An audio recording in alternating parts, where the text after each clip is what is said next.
This is Lars and the Cool Kids, obviously a play on Lars and the Real Girl, of which this has nothing in common with. No. But I could actually see an episode similar to that in Steven Universe. Like Steven I like how falls the in Cool love with a Kids, big by girl. the way, just look like alternative versions of the Gems. I thought it was Like- going to be like a twist. Like it's actually like, you know, them I thought it in was disguise. the Bizarro version of the Seinfeld team from Seinfeld. Are we crooked? Hold on. When they find, Are you finished? Yes, I am, sorry. Like when they find the Bizarro versions of themselves. We already have a George. Yeah. Yeah, or like, We already I'm have waiting for an them amethyst. to reveal, like, no, this was like, we were testing you to see if you would actually bring them up to the hill, or if it's like, no, why would they look so much like them? I mean, it's like the really pale one has like the pointy nose and the pointy hair, you know, the one that kind of has the shades and sort of the big lip and everything, and like, I guess the other one didn't look too much like Amethyst. The moral of the lesson was definitely an important one. Don't try too hard to be cool, or you might be covered in moss. Yeah, and maybe die, as that one kid said. And a rolling stone gathers no moss, so try to be a rolling stone that goes up a hill to get the moss to bloom into flower gem. And see beauty in all things. It's a weird show. Yeah, I mean, like, this episode was fine. I mean, it's kind of...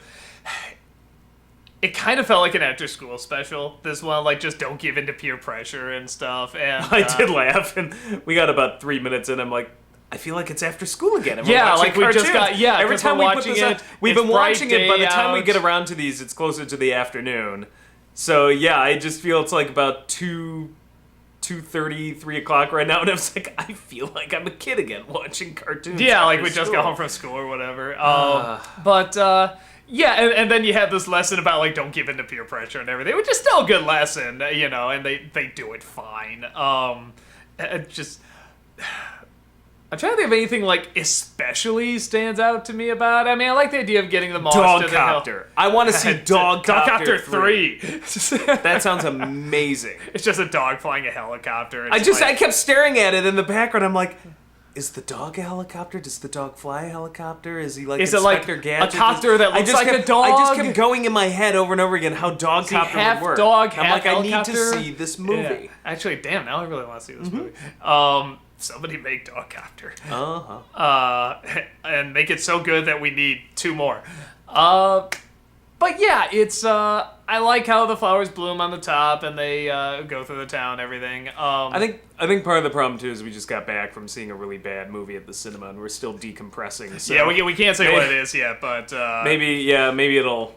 I don't know. it's like, damn it, need to get the creativity, imagination back. Yeah, it's kind of sucked the life out of me for at least a few minutes. So we'll see if we can get a groove going with the next episode. But I will say, I can't think of much to say. I will say Dogcopter 3 would have been a better movie than what I saw earlier. So with I'll say that something that they do, I'm seeing more and more on shows, which I like, kind of about peer pressure and stuff. Malcolm Mill did best, but I like shows that kind of show, like, because it's, just be yourself or whatever, and it's kind of like, that's a great way to get your but ass kicked. It's like, to a point, but Sometimes at the don't same... be yourself. But at the same time, they also show if you try too hard to impress and you try, like, to be kind of a yes man and everything, like, that doesn't always work either. You know, you gotta kind of just own it. There's as a best nice you in can. between. Yeah, somewhere's in between. Sometimes being yourself can be a little too much. Yeah, no, there's definitely people where I'm like, can you be a little less you? I'm not even. I know you're a good person deep down, but can you be a little less you right now? Wow, that's. We come across people like that. Or it's like, I'm not gonna have any filter at all, it's gonna be 100% me, whatever, and it's like... I wasn't gonna go that far. All I was saying is that part of socializing is sometimes you need to know the right places to be yourself, and sometimes you need to be like, no, I'm gonna be a little more reserved, guarded, because otherwise I'm gonna get into trouble. So that's what I'm saying. And there's okay. It just sounded like you were... No, like, don't ever be you, okay? Whoever you Never are, you let should be them know ashamed the that you're real you. Yeah, it's very dinner date with your family.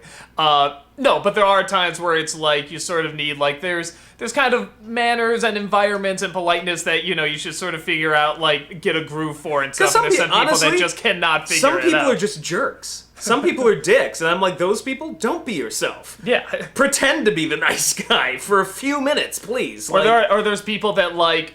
never get attention. When they finally get, they want to soak up as much as they can, and then they go too far and stuff like that. I mean, it's like there's we have to learn how to navigate.